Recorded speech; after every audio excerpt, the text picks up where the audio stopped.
ओम शांति। आज 4 अप्रैल। आज प्यारे बाबा की मुरली से मुख्य बिंदु। बाबा कहते हैं, अभी तुम जानते हो। क्या जानते हो?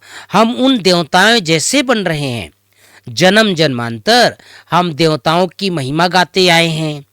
अब हमको श्रीमत पर ऐसा बनना है। राजाई स्थापन होनी है। सब तो पूरी रीति श्रीमत पर नहीं चलेंगे, नंबरवार चलेंगे, क्योंकि बहुत बड़ी राजाई है। राजाई में प्रजा, नौकर, चाकर, चंडाल आदि सब चाहिए। भाई बहनों, राजाई में सब चाहिए। आज की मुरली से दूसरी बिंदु। बाप ही समझाते हैं। क्या समझाते हैं? सच क्या है, झूठ क्या है। सत्य एक है, बाकी सब झूठ है। लंका में रावण था, एक की बात है क्या? सतयुग त्रेता में तो ऐसी बातें होती ही नहीं। यह सारी मनुष्यों की दुनिया लंका है। यह है रावण राज्य। सब सीताएं एक राम को याद करती है, अथवा सब भक्तियां सजनिया का एक भगवान साजन को याद करती है, क्योंकि रावण राज्य है। आज प्यारे बाबा की मुरली से मुख्य बातें। आज की मुरली में पहली बात, मीठे बच्चे निश्चय बुद्धि बन बाप की हर आज्ञा पर चलते रहो।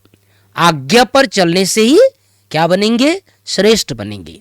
आज की मुरली से दूसरी बात, प्रश्न है, किन बच्चों को सच्चा सच्चा खुदाई खिदमतगार कहेंगे? किन बच्चों को सच्चा सच्चा खुदाई खिदमतगार कहेंगे? उत्तर है, जो राजाई पाने का पुरुषार्थ करते हैं और दूसरों को भी आप समान बनाते हैं। ऐसे ईश्वरीय सेवा पर लगने वाले बच्चे सच्चे सच्चे खुदाई खिदमतगार हैं। उन्हें देखकर दूसरे भी सहयोगी बनते हैं। आज की मुरली से तीसरी बात, पिछाड़ी की वंडरफुल महत्वपूर्ण बात है भाई बहनों। पिछाड़ी की दर्दनाक सीन से व दुखों से छूटने के लिए अभी से बाप की श्रीमत पर चलना है। आप समान बनाने की सेवा श्रीमत पर करनी है। सर्विस में बाप का राइट हैंड बनना है। आत्मा को खुश करने का रास्ता बताना है। सबका कल्याण करना है। आज प्राणेश्वर बाबा की मुरली से चौथी बात, वरदान।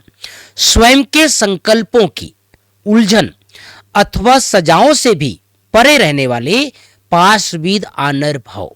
स्वयं के संकल्पों की उलझन अथवा सजाओं से भी परे रहने वाले पाशविद आनर भाव।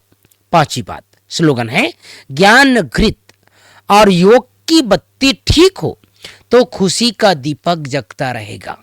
तो भाई बहनों, प्यारे बाबा ने आज हम सबको विशेष इशारा दिया है। इस समय बाबा हम सबको समझाते हैं। क्या समझाते हैं? सच क्या है, झूठ क्या है। बाबा ने लंका को याद किया। एक लंका की बात नहीं है, एक रावण की बात नहीं है। सतयुग त्रेता में ऐसी बातें होती नहीं है।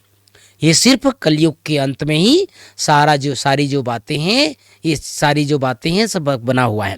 बाबा ने कहा, बच्चे इस समय एक सीता की बात नहीं है। सारी आत्माएं इस समय एक प्रकार से सीता जैसी बन गई है। बाबा आकर हम सबको पार लगाते हैं। इसलिए हम सबको निश्चय बुद्धि होकर के बाबा की श्रीमत पर चलना है। और बाबा ने कहा, बच्चे इस समय जो हम भक्ति पूजा पाठ करते थे ना, श्री लक्ष्मी का, श्री नारायण का, बाबा ने कहा तुमको अब इस समय पता चल गया। इस समय बाबा आकर के हमको ऐसा बनाते हैं। इसमें परीक्षाएं भी आती हैं। सतयुग त्रेता में भी नौकर, चाकर, चंडाल सब चाहिए। तो इस समय के चलन से पता चल जाता है कि कौन आत्मा क्या बनने वाली है। ओम शांति, ओम शांति।